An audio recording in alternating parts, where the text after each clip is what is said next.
He llegado precisamente a hacer lo del Jardín de Falerina, la versión del Jardín de Falerina o lo del Secreto Enamorado, no por cosas que ellos estuvieran buscando, sino cosas que me vinieron.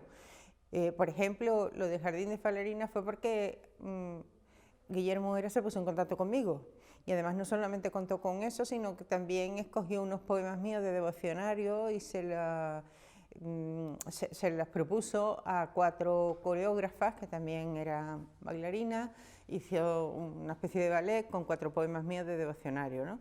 Pero ya te digo, muchas personas en que cuando yo empecé a trabajar con ellas ni siquiera las conocía. Sin embargo, es muy diferente lo del Secreto Enamorado, porque el Secreto Enamorado fue quien se puso conmigo en contacto, fue el compositor Manuel Balboa. Lo había conocido yo de antes, pero todavía no teníamos así una relación mucho de amistad, aunque yo conocía su obra y él la mía. Y entonces es el que me dijo que le habían hecho el encargo de hacer una ópera y que quería contar conmigo. Y bueno, fue mediante conversaciones que elegimos juntos el tema y todo lo demás. Fue un trabajo muy bonito en ese sentido, porque fue una colaboración. Yo sí tengo mucha experiencia con las colaboraciones en teatro, porque como yo procedo de teatro independiente, pues ahí todas las cosas las hacíamos en común. Es más, yo he hecho montones de obras que de lo que está puesto es inspiración colectiva y no está ni mi firma ni nada, porque éramos así de generosos. Y luego pues también he hecho obras con otras, también de teatro, con otras dramaturgas, con Paloma Pedrero y Margarita Sánchez, ¿no? Y no me cuesta trabajo. En teatro además pienso que está muy bien, estaba hablando en teatro en general, porque en el momento que empezamos a escribir, nos olvidamos de la escritura y empezamos a interpretar. Entonces ahí se va creando la escena, con las cosas que nos vamos diciendo, cada uno se coloca espontáneamente en un personaje y empezamos a darnos las réplicas. Entonces queda muy bien porque las voces no son tan planas. Pero bueno, en el caso de con Manuel Balboa es diferente porque, claro, no era cosa de hablar. Lo que sí es verdad que si escogiera a Oscar Wilde es porque era Manuel Balboa. Si llega a ser otro compositor, a lo mejor no cojo ese personaje. Pero ahí los dos podíamos coincidir muy bien por esa... Bueno, a mí porque me ha gustado siempre Oscar Wilde, pero sobre todo si se les trae la parte esa trágica y esa parte de fatum y de destino del poeta y de todas esas cosas, eso entronca muy bien con Manuel Balboa y el sentido que tenía de la vida, ¿no? Entonces, bueno, pues nos llevamos muy bien. Pero también tengo que añadir que había un tercer elemento, y era Jorge Díaz. El dramaturgo Jorge Díaz fue lo que nos hizo primero un esquema, una dramaturgia. Y después ya yo tuve plena libertad para hacer todo lo demás, claro, para armarla. Es como si fuera cine, pues hacer la escaleta. A mí me lo puso muy difícil porque yo me encuentro mejor si se me da el monstruo y yo voy poniendo las palabras en la música, porque de verdad así también se hace un soneto. Tú sientes la música del endecasílabo y vas poniendo las sílabas en el endecasílabo. Pero claro, ahí en el vacío me costó bastante trabajo. Yo hice trampa porque me imaginaba otras canciones, después claro no tenía nada que ver con lo que hacía Manuel Balboa, pero sí es verdad que sí lo que discutíamos eran las situaciones, ¿sabes? Las situaciones sí, lo demás no, pero yo hubiera agradecido que me hubiera dado una melodía o que me hubiera dado un pasaje de música, un fraseo, lo que sea. Una frase solamente ya me hubiera valido, pero no, bueno, ni lo que tenía que hacer de verdad, lo hacía cuando lo tenía que hacer, siempre todo lo hacía, y no lo estoy difamando, porque él decía que no le importaba pasar a la historia como una persona atropellada, en ese sentido, lo que quería era pasar a la historia por la música que hacía, y eso es de verdad lo que tenemos que tener en cuenta, no que lo entregara la partitura en el último momento. Parte de Secreto Enamorado lo escribí en Florencia, y él vino a Florencia para ver lo que estaba haciendo y discutir conmigo y ver cómo podía ir una cosa u otra, porque claro, él a lo mejor pues le convenía en algún momento pues meter un número fuerte, ¿sabes? Un solo de alguien o lo que sea, ¿no? Entonces esa estructura pues la discutía con él y sobre todo también la situación. Claro, yo estaba hablando con eso, él vino a Florencia, estuvo unos días conmigo en Florencia y lo estuvimos viendo. Pero ya te digo, como teníamos la escaleta de Jorge, pues era muy fácil. A mí me ayudó más Jorge en ese sentido que Manuel. Muchas veces era de música popular, me daba igual, a mí lo que me importaba era el poder coger un ritmo, ¿sabes? Eso te da igual, es nada más que dejar que la cabeza se obsesione con algo, porque en el momento que está obsesionada llega un momento que empieza a ponerle letras sin parar. Entonces da igual la música, lo mismo puede ser, tengo una muñeca vestida de azul, se te mete ahí, empieza a meterle letras, luego eso, como está sin música, tú ya puedes meterle lo que quieras. Realmente, aunque nos basamos en Oscar Wilde, no estábamos hablando de Oscar Wilde, o sea, estábamos hablando solamente en algunos puntos, se alude a su biografía, pero realmente la tragedia de ese poeta, ¿no? De ser lo más famoso, lo más popular, lo más aclamado, lo más guay del mundo y luego caer en lo que cayó, ¿no? El estar además trabajando en una cárcel y de esa manera, ¿no? Que eran trabajos forzados. Y hay una cosa que no me importa decirla, se dieron muchos cortes al libreto que yo no tuve ocasión de poderlos controlar. Y no es que me importe que se den cortes ni nada, lo que ocurre es que de pronto te das cuenta que hay cosas que no me casaban. Y yo, mira, yo es que soy muy obsesiva, yo soy una lectora de novelas policíacas y más estilo Agatha Christie, todo me tiene que cuadrar. Entonces, aunque sea una cosa tan libre como puede ser una ópera contemporánea, todo tenía que tener un porqué, ¿no? Y me hubiera gustado hacer los cortes yo. Y de hecho el libreto que se publicó, que lo publicó La Zarzuela, ese no es el original, ese está con los cortes. La versión de Fuentevejuna de Emilio Hernández, que hice yo, ahí estaba también mezclada la música. Y además se hizo una fusión de música muy interesante, porque era música, tanto música árabe como música andaluza. No música andaluza, era flamenco andaluz.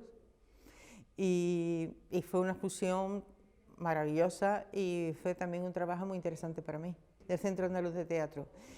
Y bueno, lo que sí es verdad que cuando se hace también teatro independiente ahí está junto todo. Y yo a veces he hecho, bueno, las obras no eran escritas, pero sí era como si escribiera un ballet, porque eran obras de expresión corporal. Entonces estaban todos sobre la música, eso yo hice, por ejemplo, Cantata de Amor y Venganza, sobre Orfeo y Eurídice, y luego otra que era del Libro de la Sabiduría, que también era música, y lo que se estaba haciendo era una coreografía en expresión corporal. Eso me gustó mucho de esa época, en la mezcla que teníamos, y claro, esa mezcla también es una interacción, porque nos íbamos enriqueciendo los unos a los otros.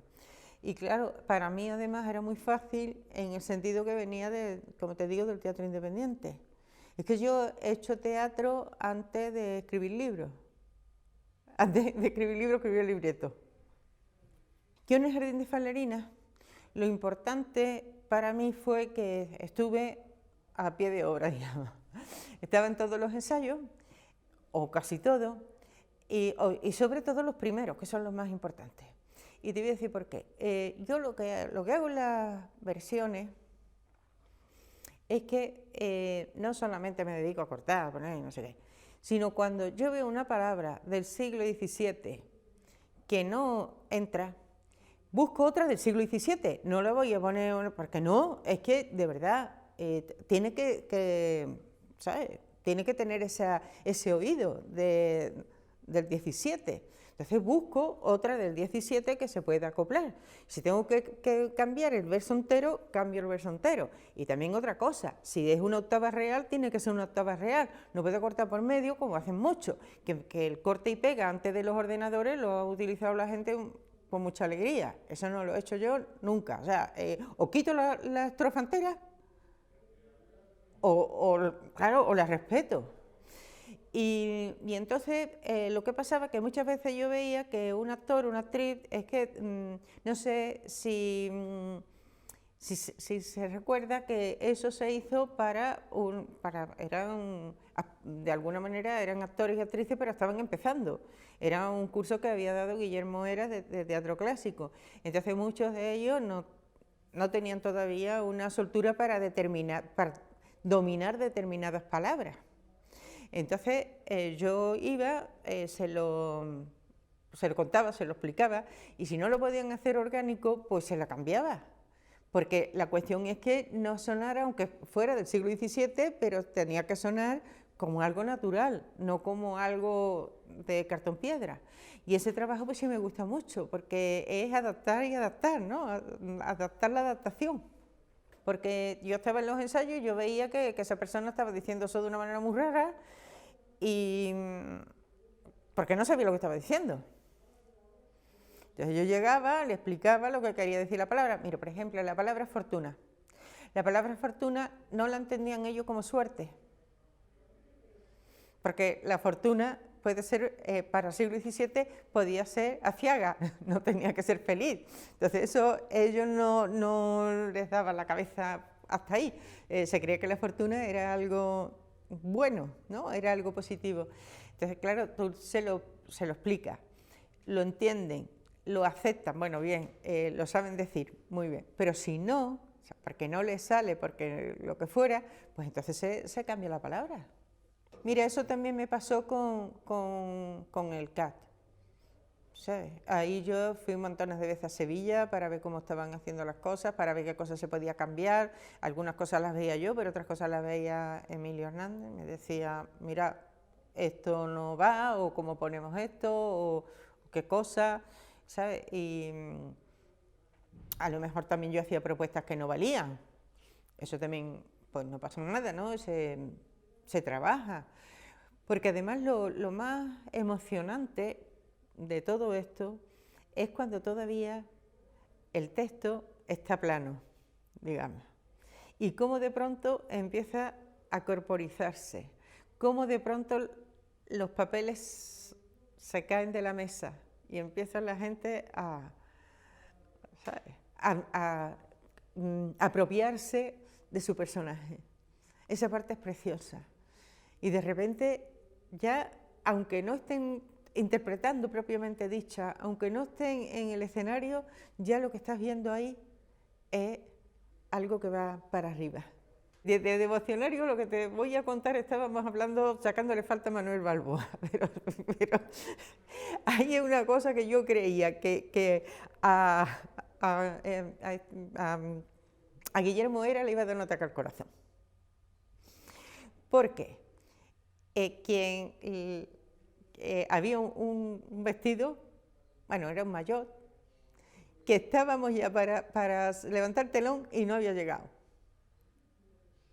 Así como lo oyes. Mira, es una cosa espantosa, porque se levantó el telón. El espectáculo era que salían las 4 con los babis del colegio, con las maletas, y de repente cogían una caja de música y la bailarina empezaba a bailar, ¿sabes? Entonces como si ellas soñaran que iban a ser bailarinas de maillot. Bueno, pues cuando ella ya se mete con el babi es cuando le traen el maillot. Que tú imagínate que es un maillot, que ella no se había puesto nunca eso. Entonces, tú imagínate si luego algo le tiraba o se le rompía o lo que fuera. Entonces, ponerse eso, porque además ella era la primera que salía a escena después de esa cosa. Era desde luego precioso, era un maillot rojo y tenía como llamas saliéndole de las mangas y demás, porque el poema que ella eligió, fueron ellas las que se encargaron de todo eso. El poema que ella eligió es de Lorenzo, del mártir Lorenzo, claro, y entonces era todo de fuego y demás. Ya te digo, era precioso, pero ella, cuando se metió de ese preludio, no sabía cómo iba a tener que salir. Ella estaba diciendo, yo ya estaba pensando que iba a salir en bolas, porque ¿qué se iba a poner? Bueno, y Guillermo todo el rato, no entiendo a la gente moderna, no entiendo, bueno, por el diseñador que le había hecho eso. Estaba frito, vamos, yo me creía que le daba algo, y es normal, de verdad, estábamos todo el mundo con una angustia. No participé, aunque estuve muy presente, es decir, yo hablé con todas ellas me preguntaban, pero realmente ellas tuvieron toda la libertad, aparte yo como voy a intervenir en una coreografía. Claro, eso, por mucho que yo quisiera participar, es imposible, ¿no? Yo sí, yo las conocía todas y iba muchas veces, fui a los ensayos, pero no tenía nada que decir, claro. Bueno, participé en el sentido de que yo recitaba los poemas. Era una grabación. Entonces, mi voz estaba en off, recitando los poemas. En ese sentido, sí, claro. Yo formaba parte del espectáculo. Esa época fue maravillosa, porque fue muy creativa, muy valiente, porque se hacían unas apuestas muy riesgosas. Y además también uno sentía esa efervescencia, ¿no? de lo que es la creatividad, no ya porque tú lo estuvieras haciendo, sino porque lo estabas viendo cada vez que iba a un espectáculo, cada vez que asistía a alguna representación, o bueno, no, estamos hablando de las artes escénicas en cuanto a esa fusión, pero aunque estuvieras viendo una obra de teatro simplemente sin esto, la obra de teatro no era como las demás. Esa es una cosa que nos pasa en este país que es inexplicable. Sobre todo una cosa que está funcionando bien y que tú ves que la gente está respondiendo, que a la gente le gusta, que la gente asiste, comenta, todo eso, recomienda, todo lo demás, y se les quita y se queda tan tranquilo. Eso no pasaría si cerraran los bares. Eso es lo que me llama la atención. Porque vamos a ver si eso se va extinguiendo, pero porque hay una propuesta mayor o porque hay otra cosa más interesante, pues todavía lo entiendo, ¿no? Pero en este país han desaparecido muchas cosas buenísimas que además lo más trabajoso es ponerlas en marcha y cuando están funcionando, cuando ya van cogiendo pulso, de pronto desaparecen y se acabó. Eso yo, te lo digo, no entiendo. Puede haber por las altas distancias unos motivos porque eso se acabe, pero que la gente se quede tan tranquila es lo que no entiendo yo. Poner en marcha una cosa de esta, crear un público, también crear una estética o una manera de relacionarse con las artes y con los espectáculos y con todo eso, eso lleva un tiempo, porque eso no te cae del cielo así como así. Entonces, una vez que ya está todo eso conseguido, desaparece y la gente le da igual, como si eso hubiera pasado por su cuerpo y lo mismo que haya pasado se le haya diluido, porque, no sé, es muy extraño. Nada de lo que pasa por ti desaparece del todo, porque siempre hay una huella. Entonces, que esa huella sirva para una cosa, sirva para otra, o florezca de alguna manera, o sea la base de cualquier otra cosa completamente distinta, eso ya es otra cuestión. Yo lo que sí sé, lo que me ha servido a mí, y es lo que sí te puedo asegurar. No puedo asegurar lo que le pase a los demás. A mí me ha aportado muchísimas cosas. Y además, no solamente ya en el terreno artístico, en el terreno del pensamiento, en el terreno... No, es que nada más que con que me haya aportado tantos momentos felices, ya, mira, no todo el mundo puede decir lo mismo. El poder disfrutar, que también en la vida venimos para eso, o deberíamos de venir para eso. Entonces ya lo doy por bien empleado. Jugábamos con ventaja porque lo que estábamos haciendo no se había hecho nunca. Entonces, por eso también es mucho más llamativo lo que estábamos haciendo y es más importante, y por eso te digo que yo nada más que con saber que yo estaba metida en ese proceso, pues ya para mí es un premio, es algo muy grande, es algo que tengo que agradecer, ¿no? Pero ahora, claro, como las cosas no son así, son de otra manera, pues no se ve tan espectacular las aportaciones de la gente que están ahora trabajando, ¿no?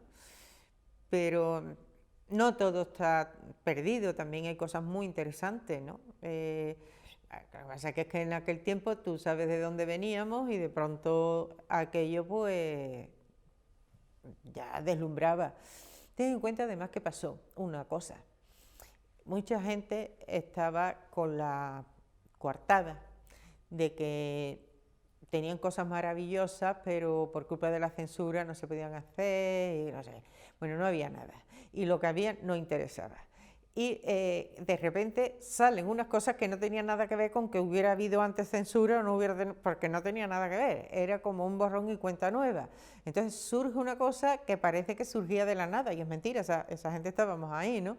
Entonces, surge eso que además en los tiempos anteriores no se hubiera podido poner, bueno, primero porque no había un apoyo estatal para hacer una cosa de esa, segundo porque las derechas no se hubieran metido en eso y los izquierdas hubieran dicho que eso era, que había muchos problemas en el mundo para estar haciendo esta historia, que teníamos que estar haciendo historias para ser contadas o cosas de estas, ¿no? Un teatro crítico y una cosa de esta. Entonces, claro, eso pues llamaba mucho la atención porque nadie se lo esperaba.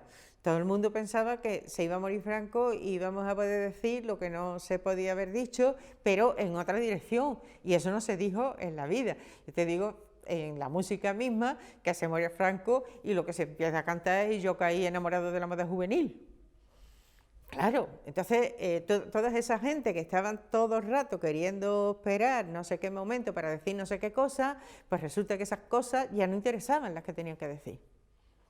Cuando Berlanga hizo la colección La sonrisa vertical, se pensaba que iban a salir los manuscritos y no.